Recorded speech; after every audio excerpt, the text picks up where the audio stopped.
Blow away.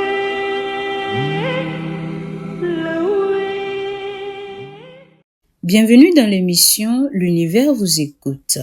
Je m'appelle Dado et voici mon histoire.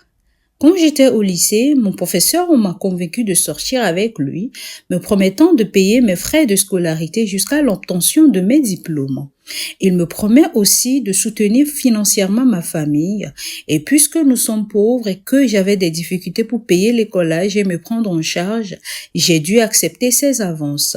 Des jours passaient, des mois, suivis des années. Tout allait bien entre mon professeur et moi, sauf qu'à chaque fois que je tombais enceinte, il me faisait avorter car pour lui, c'était la seule solution pour pas qu'on soupçonne notre relation. C'était difficile pour moi.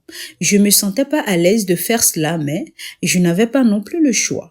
2 ans plus tard, le professeur fut affecté dans une autre école située dans une autre ville, bien loin de chez nous, ce qui mettait fin à notre relation. L'année qui a suivi, j'ai terminé mes études au lycée et je me suis lancée dans la vie active. J'ai quitté donc le domicile familial. Dieu m'a fait grâce d'une beauté naturelle avec des rondeurs irrésistibles. Ainsi, j'ai rencontré un homme qui m'a épousée. Il m'aimait énormément et faisait absolument tout pour moi. Tout allait bien entre nous. Mais après 5 ans de mariage, je ne suis jamais tombée enceinte. Et après des analyses médicales, les médecins ont dit que cela est dû aux multiples avortements faits dans le passé.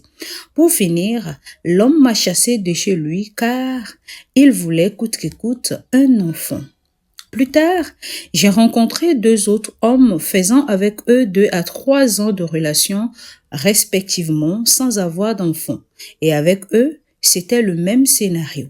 Fatigué, déboussolé, désorienté et déprimé, j'ai décidé de rentrer chez mes parents et d'accepter toutes sortes de mépris et d'injures.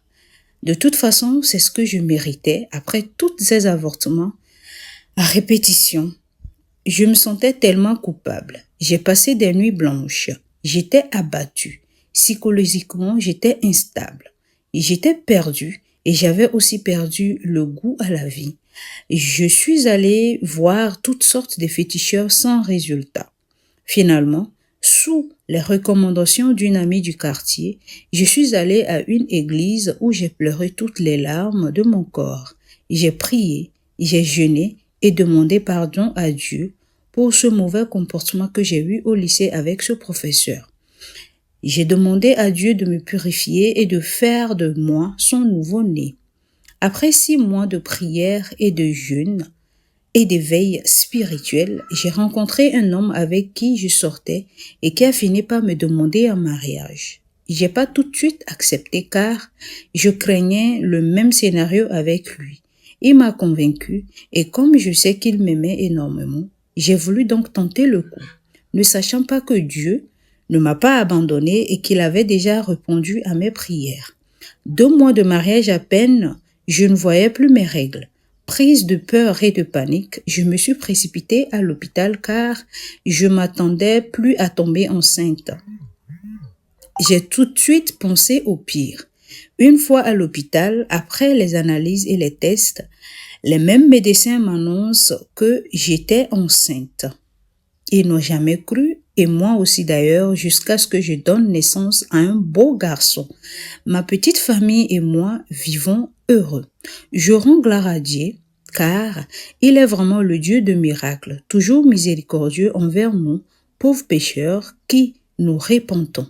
Chers Flourishing Lovers, je voudrais à travers mon histoire dire à mes jeunes sœurs de ne pas commettre la même erreur que moi.